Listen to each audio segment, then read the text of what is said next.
Olá pessoal, tudo bom com vocês? Espero que sim. Como prometido, nossa revisão para a prova do terceiro bimestre, tá? Então espero que ajude bastante. Vamos lá? Bom pessoal, vamos começar falando sobre o processo de abolição da escravidão no nosso país. Lembrando que o Brasil ele foi o último país a abolir a escravidão africana, tá? Então uma das grandes marcas negativas da nossa história, tá? Então a gente vai conhecer esse processo, né, que levou ao fim da escravidão no nosso país. Bom, começando aqui, pessoal, pela pressão inglesa. A Inglaterra, a partir da primeira metade do século XIX, começa a pressionar o governo brasileiro para que o tráfico de escravizados fosse extinto, a escravidão também.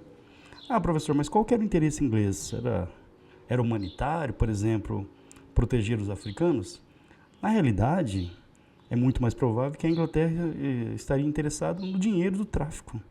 O tráfico de escravizados, ele movimentava uma grande quantia em dinheiro. Então a Inglaterra estava bem interessada nesses recursos, tá?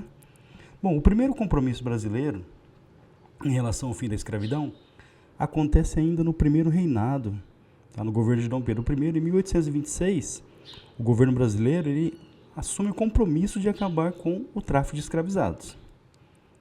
Em 1831 foi criada a Lei Feijó. A Lei Feijó, o que ela determinava? Determinava o fim do tráfico de escravizados, né, da África para o Brasil. Porém, pessoal, essa lei ela acabou não tendo efeito prático, porque o governo não fiscalizou, não houve cobrança, e foi mais uma lei para dar satisfação para os ingleses. Tanto que surge esse ditado popular, né, para inglês ver. A lei foi aprovada, o tráfico estava proibido, porém, na prática ele continuou. A quantidade de escravizados entrando no país ainda continuou muito grande, tá? Então, por isso esse apelidinho para essa lei, para inglês ver. Em 1845, a Inglaterra vai aumentar ainda mais a pressão. E essa foi uma questão recente do Enem, tá? Foi aprovada na Inglaterra a Lei Bill Aberdeen. Essa lei permitia que a marinha inglesa aprisionasse navios negreiros, ou seja, navios que transportassem escravizados pelo Atlântico poderiam ser capturados pela marinha inglesa, os escravizados seriam devolvidos, né, para a África e os marinheiros seriam presos. Bom, diante dessa gigantesca pressão da Inglaterra sobre o governo brasileiro, aí não teve mais jeito, né, pessoal? Em 1850 foi aprovada a chamada Lei Eusébio de Queiroz.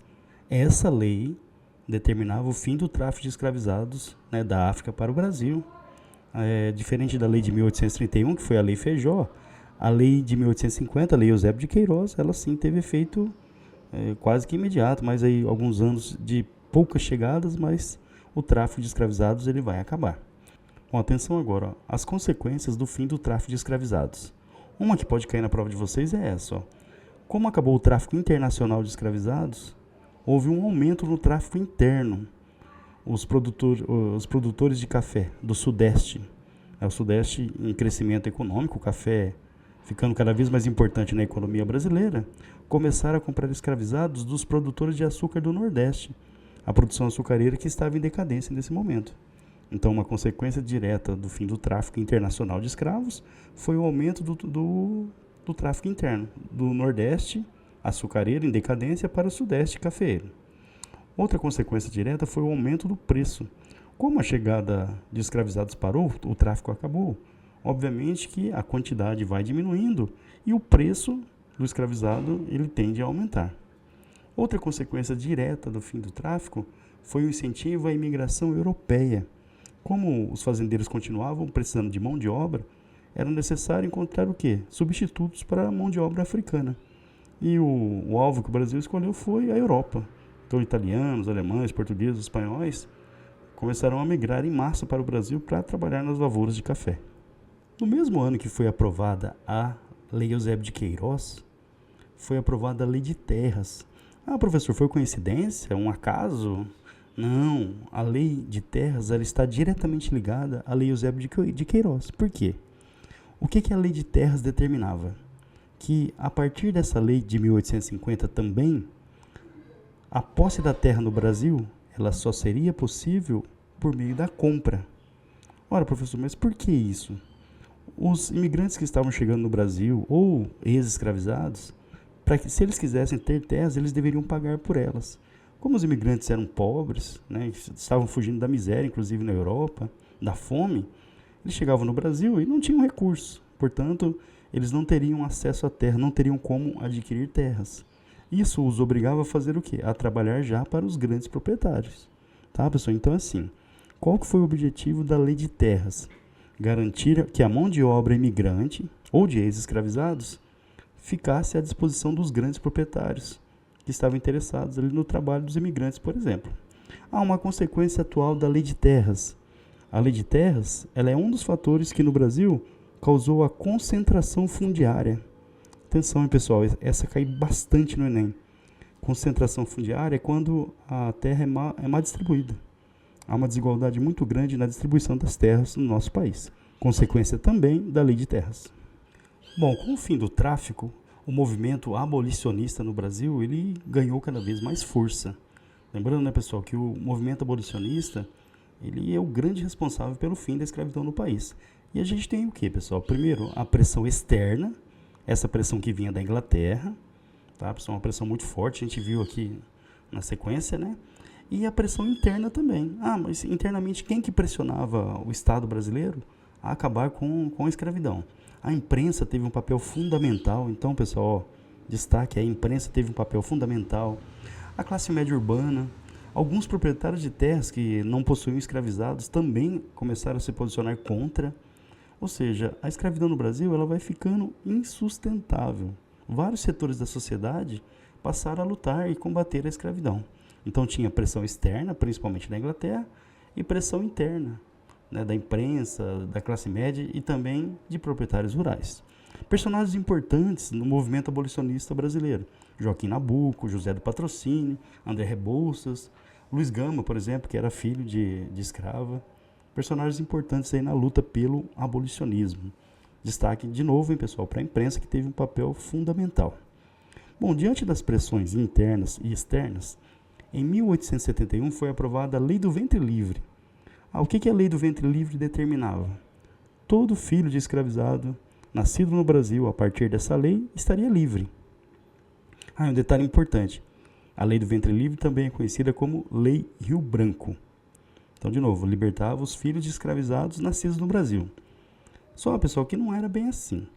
Obviamente que a criança ela não ia nascer, né, e sair correndo com o cordão umbilical pela fazenda. Estou livre, me dá meu TT. Obviamente que não, tá? Então, o texto da lei ele tinha algumas regrinhas que beneficiavam principalmente o fazendeiro. Olha só, hein, pessoal. Bom, segundo a lei, a criança ficava na fazenda aos cuidados do fazendeiro até os 8 anos. Chegando aos 8 anos, o fazendeiro poderia decidir se ele entregaria a criança para o governo, para o Estado, recebendo em troca uma indenização em dinheiro, ou se manteria a criança na fazenda e utilizaria sua mão de obra até os 21 anos, e aos 21 estaria livre e o fazendeiro não receberia nenhuma indenização.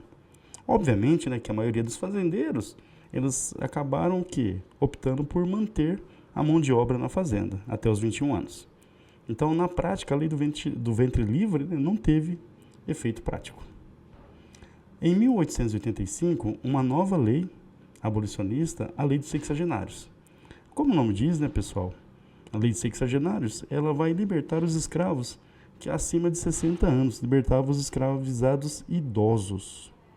Essa lei, pessoal, também conhecida como Lei Saraiva-Cotegipe, ela teve um efeito meio que contrário, porque a opinião pública ela ficou brava com essa lei, porque a expectativa de vida no Brasil era menor que 50 anos nesse período. Imagina de um escravizado.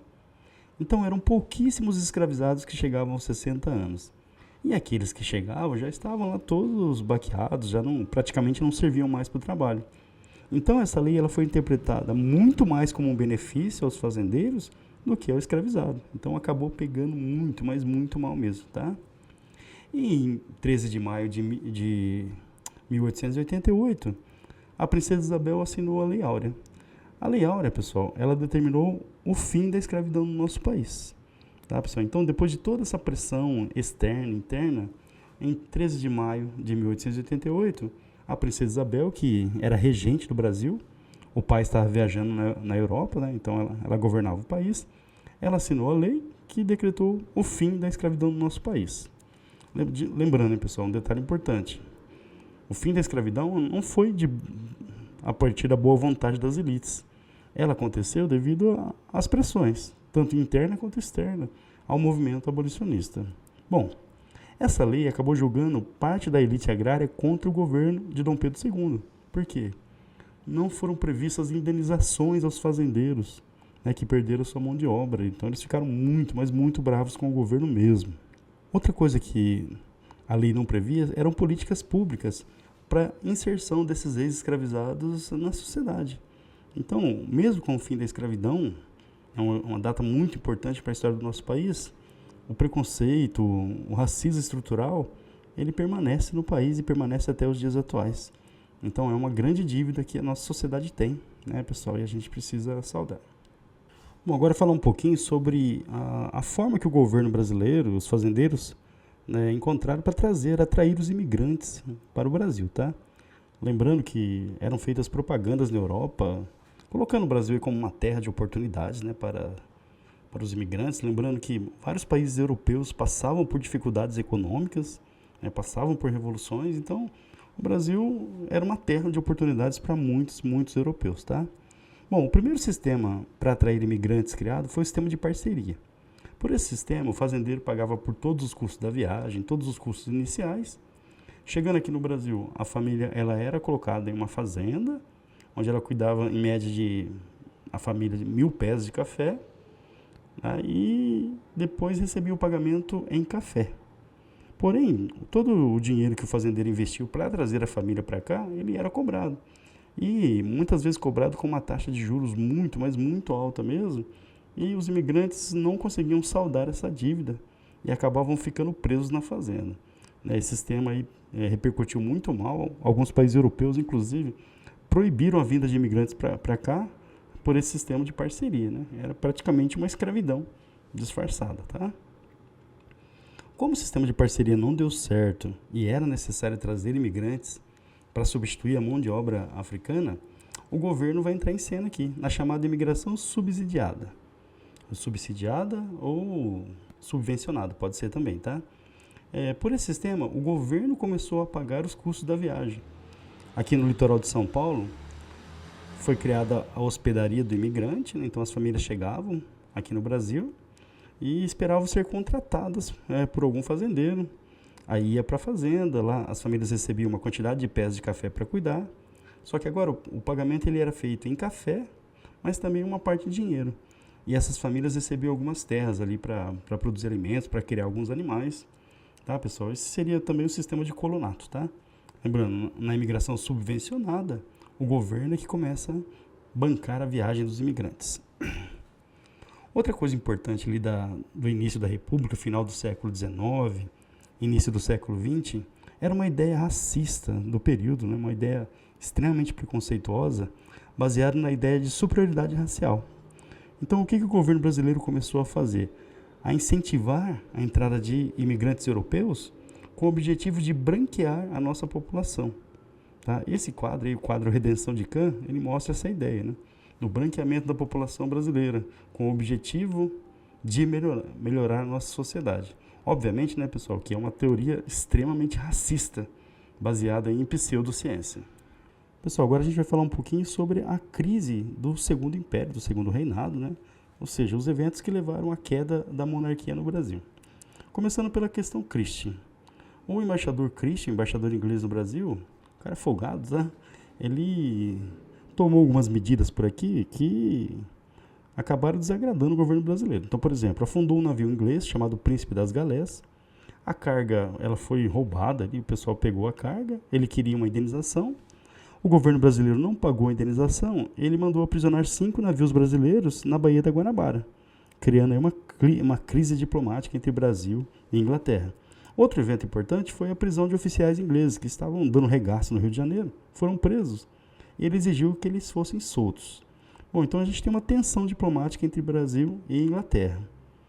Dessa tensão, o que o Brasil fez? Ele pediu uma arbitragem internacional. A Bélgica julgou a questão entre Brasil e Inglaterra, O rei da Bélgica, o Leopoldo, ele deu razão ao Brasil, e Brasil e Inglaterra, a Inglaterra não aceitou, tá? E Brasil e Inglaterra acabaram rompendo relações nesse momento. Outra coisa que a gente pode incluir na crise aí do Segundo Império, do Segundo Reinado, é a questão da sucessão do trono. A princesa Isabel era casada com o Conde d'Eu. Ele era francês. Então, parece que a sociedade brasileira não queria um francês aí como o príncipe consorte do Brasil, o rei do Brasil. Tá? Então, a questão da sucessão do trono também pegava. Agora, as questões mais importantes, tá, pessoal? A questão escravista. Quando a princesa Isabel assinou a Lei Áurea, como eu disse, né, pessoal, não foi prevista indenização aos fazendeiros que perderam a sua mão de obra e queriam indenização. Como o governo não previu, não teve como previsão indenização aos fazendeiros, isso acabou jogando os fazendeiros, né, contra o governo de Dom Pedro II. Além disso, essa interferência do governo, do Estado, na relação entre os fazendeiros e os seus escravizados incomodava os fazendeiros, e o movimento republicano começou a ganhar muita força no Brasil. Surge, inclusive, no Rio de Janeiro, o chamado Manifesto Republicano, que tem essa frase aqui, ó: somos da América e queremos ser americanos. Lembrando, né, pessoal, que o Brasil, dos países da América que conseguiram suas independências, o Brasil foi o único que adotou a monarquia como forma de governo. Aí surgem partidos importantes, né, na Primeira República ali, como o PRP, o Partido Republicano Paulista, e o PRM, o Partido Republicano Mineiro. Outro fato que abalou o Segundo Reinado foi a questão religiosa. No Brasil, funcionava o regime do padroado. Pelo regime do padroado, quem mandava na igreja no país, de fato, era o imperador, porque as ordens do Papa só tinham validade por aqui com a autorização dele. O Papa manda uma ordem para o Brasil proibindo que os católicos frequentassem a maçonaria, participassem de reuniões nas lojas maçônicas. O imperador não aceitou a ordem. 2 bispos acabaram desobedecendo o imperador. O que o imperador mandou fazer? Mandou prender os 2 bispos, gerando uma crise entre governo e igreja católica. A questão militar, talvez a questão fundamental.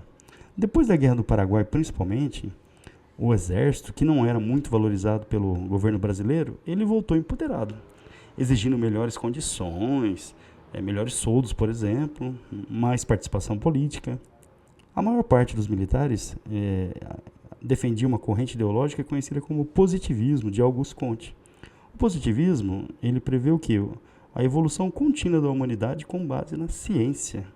E o positivismo, ele considera a monarquia um estilo de governo atrasado, um modelo de governo atrasado, e a república seria o melhor caminho. Então, parte do exército brasileiro, ideologicamente, defendia o governo republicano. Outra coisa que o positivismo defende é o Estado laico, né? Ou seja, política e religião separados. E deve ser assim mesmo, né, pessoal? Bom, lema do positivismo: ordem por base, amor por princípio e progresso por fim. Se você pensar bem, é mais ou menos o que está na nossa bandeira nacional. Não é isso, pessoal? O que mostra que essa corrente acabou saindo vitoriosa. Outra coisa que pegava é que os militares eles eram proibidos de dar declarações políticas na imprensa, não podiam se posicionar politicamente. Isso vai gerar algumas tensões. Bom, a República ela foi proclamada no dia 15 de novembro de 1889, né, depois de um golpe. Esse golpe contou com a participação das elites brasileiras, do exército, setores da igreja, e acabou derrubando a monarquia, encerrando a monarquia e iniciando a nossa república. Um detalhe que tem que ser lembrado: esse movimento ele foi conduzido pelas elites. Não houve participação popular. Boa parte da população mal sabia o que estava acontecendo, né, quando houve a transição de monarquia para república. As estruturas sociais do país elas foram muito alteradas? Não. Tá? As estruturas sociais do país, a desigualdade, o racismo estrutural, eles permaneceram no país. Tá? Em 1891, foi escrita a nossa primeira Constituição Republicana, né, a primeira da nossa fase aí como república. Bom, a nossa primeira república, ela vai de 1889, ou seja, o fim da monarquia, até 1930, quando começa a Era Vargas. Bom, aí, pessoal, está tocando um tum. Essa fase, ela foi marcada por alguns movimentos sociais importantes. Então, a gente vai ver 3 agora, ó. A Guerra de Canudos, a Guerra do Contestado e a Revolta da Vacina. Bom, tanto a Guerra de Canudos como a Guerra do Contestado, a gente considera que são movimentos messiânicos. Ah, por quê, professor? Nos dois movimentos, nas duas guerras, surgiram líderes religiosos que atraíram milhares de seguidores. Outra característica comum, regiões do interior do país onde a pobreza predominava, e nesse ambiente de pobreza, de miséria, de fome, de falta de esperança, abriu caminho, espaço para que líderes religiosos, com palavras de esperança, profecias, milagres, acabassem atraindo milhares e milhares de seguidores. Bom, começando por Canudos. O líder da Guerra de Canudos, Antônio Conselheiro, que perambulando ali pelo interior do Nordeste, fazendo profecias, atraindo seguidores com uma palavra de esperança, acabou o quê? Fundando um arraial, uma aldeia, uma vila, chamada Belo Monte, também conhecida como Canudos.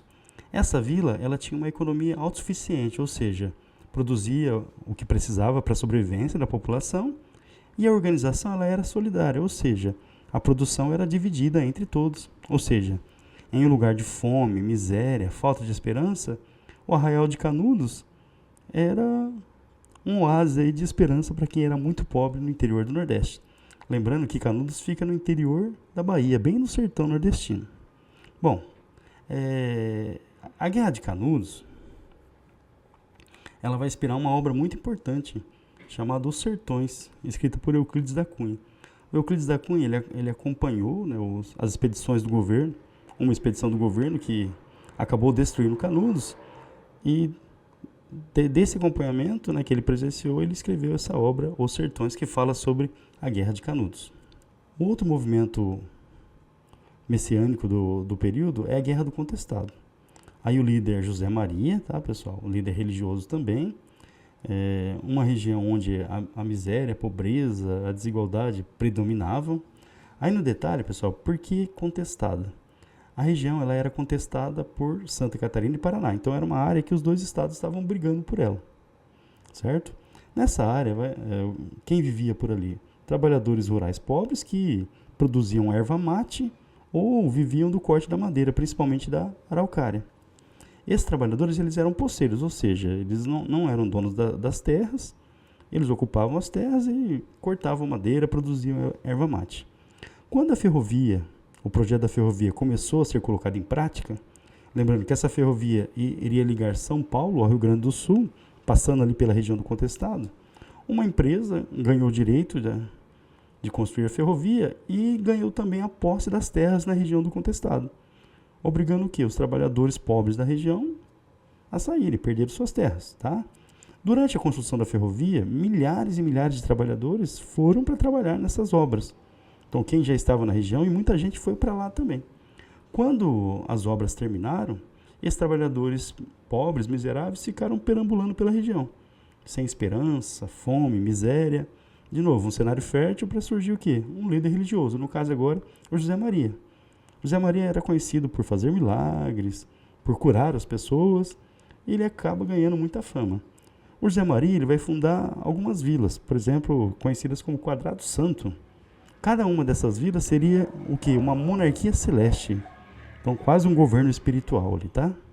Bom, tanto Canudos quanto o Contestado começaram a ameaçar alguns setores da sociedade. Por exemplo, os grandes proprietários estavam perdendo mão de obra. Muitos trabalhadores que trabalhavam para eles, viam em Canudos ou nas vilas do José Maria um lugar onde a vida seria melhor, e por isso não trabalhavam para os fazendeiros. A igreja perdendo seus fiéis para líderes religiosos, que a igreja considerava o quê? Impostores, fanáticos. A imprensa batia pesado, taxando os seguidores do conselheiro, o próprio conselheiro José Maria, como fanáticos, loucos.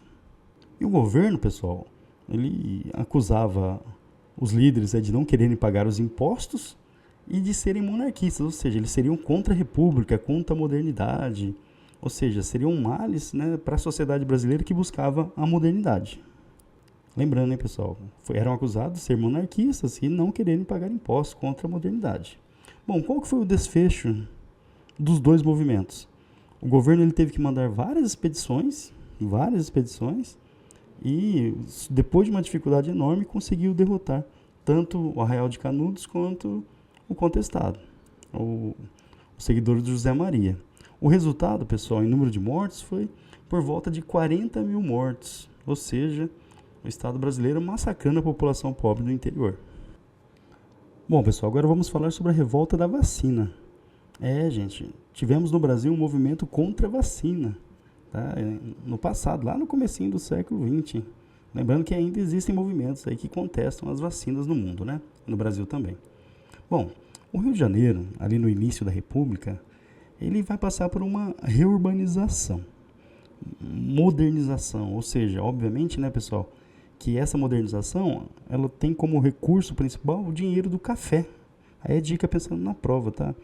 Tanto a modernização, a urbanização de São Paulo quanto do Rio de Janeiro, os recursos vinham da nossa principal atividade econômica da época, que era o café.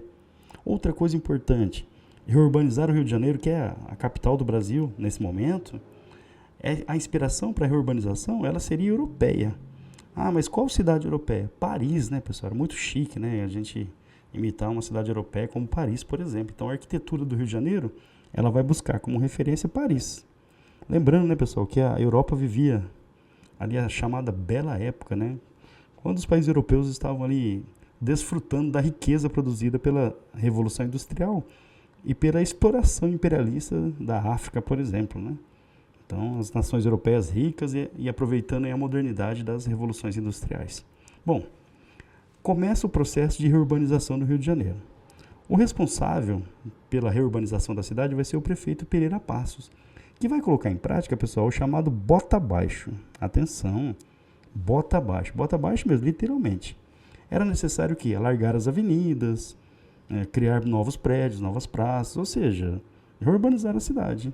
Só, pessoal, que o centro do Rio de Janeiro estava cheio de cortiços, onde moradores pobres viviam. O governo simplesmente botou abaixo mesmo, começou a derrubar esses cortiços para no lugar deles construir novos prédios ou alargar avenidas, por exemplo. Um grande exemplo está aqui no esquema, ó, o cortiço chamado Cabeça de Porco, onde viviam centenas de pessoas de famílias pobres, e o governo foi, retirou todo mundo à força e botou abaixo, literalmente. Professor, para onde essas pessoas iam? Um dos locais seriam os morros, né, pessoal? Por exemplo, surge lá o Morro da Providência. Então começa aí o processo de favelização no Rio de Janeiro. Outra consequência importante desse bota abaixo aí do Pereira Passos foi o aumento do preço dos aluguéis. Então as pessoas ficaram sem ter moradias. Tudo em nome da modernidade e de imitar Paris, né, pessoal? Olha que chique. Bom, outra característica do Rio de Janeiro nessa época era a falta de saneamento da cidade. Tá? Então, lixo acumulado pelas ruas, esgoto a céu aberto, a cidade infestada por ratos, faltava saneamento. Era necessário também conter, né, sanear a cidade para evitar a proliferação de doenças como varíola, peste bubônica, febre amarela, leptospirose. E o responsável por esse processo vai ser o famoso, né, pessoal, médico Oswaldo Cruz. Ele vai ser o responsável pela política sanitária. Pessoal, está tratada nesse momento como questão de polícia. Tanto que existia a polícia sanitária, né, que acabava ligando essas doenças à miséria da população, à pobreza. Uma forma de preconceito também. Bom, o que Oswaldo Cruz determinou? Vacinação obrigatória, mas obrigatória mesmo. Pegava a força e aplicava a vacina. Tá? Teve esclarecimento para a população? Não. Então a população estava sendo despejada de suas casas. Aí vem o governo para injetar um líquido nas pessoas sem nenhuma explicação e à força. Obviamente que a população começou a reagir. Outra coisa que pegou foi a questão moral. Por exemplo, o agente da saúde tocar no corpo da mulher, né, para aplicar a vacina, por exemplo. A questão moral também foi importante nessa não aceitação da população em relação à vacina obrigatória. Bom, como que foi o desfecho? Em novembro de 1904, populares tomaram as ruas e começaram a enfrentar os agentes da saúde e da polícia. Tá? Tentaram até aproveitar alguns militares insatisfeitos para dar um golpe de Estado e derrubar o governo. Ali por volta de 30 pessoas morreram no conflito e o governo acabou voltando atrás. A vacina deixou de ser obrigatória, mas houve aí uma campanha de esclarecimento para a população. Pessoal, ainda na Primeira República, falar um pouquinho sobre o voto, tá? Bom, o voto na Primeira República ele era aberto, só os homens votavam, homens maiores de 21 anos, né, pessoal? E desde que fossem alfabetizados. Mesmo assim, todo o processo ele era controlado. Controlado por quem? Pelos coronéis. No que ficou conhecido, né, pessoal, como a política dos governadores. Então, como que funcionava? O coronel ele era o poder regional, então ele tinha lá seus capangas, né? Então, usando o seu poder regional, sua repressão sobre a população que estava na sua área de influência, no seu curral eleitoral, o coronel obrigava as pessoas a votarem nos seus candidatos, por exemplo, no governador que ele escolheu, certo? Usando força, usando violência. Como o voto era aberto, as pessoas sabiam em quem você ia votar. Então, facilitava esse controle dos coronéis sobre o processo político, tá? Outra forma de ação seria o clientelismo. Um presente, um favor, um cargo na prefeitura, um sapato, um remédio em troca do voto. Então, práticas coronelistas, usando a violência, e práticas clientelistas, troca de favores, é que marcaram a política da Primeira República. Assim, o coronel elegia o governador, o presidente, e depois os recursos do Estado chegavam para ele. Tá, pessoal? Então, eleição a bico de pena, eleição fraudulenta, essas são as características do processo eleitoral da Primeira República. O principal produto, né, da nossa Primeira República é o café. Lembrando que o dinheiro do café ele vai ajudar na reurbanização, modernização do Rio de Janeiro, como se fosse Paris, lembra? A cidade de São Paulo também. O café é uma planta africana da Etiópia. Ele começa a ser produzido no Brasil, lá no Pará, no norte do país, mas não dá certo. E depois ele vem aqui para o Rio de Janeiro, no Vale do Rio Paraíba, onde ele começa a se expandir em direção principalmente ao interior de São Paulo. E é no interior de São Paulo que a produção vai ganhar grande destaque mesmo, tá? E lembrando, né, pessoal, o dinheiro do café é que vai sustentar o governo brasileiro nessa fase. Bom, pessoal, é isso, ó. Essa é a parte que eu acho que vai ser cobrada na prova de vocês. Tem uma parte lá sobre a questão ambiental, mas aí a gente vê na sala também. Beleza? Espero que tenha ajudado. Dá um like lá, tá, pessoal? Tchauzinho.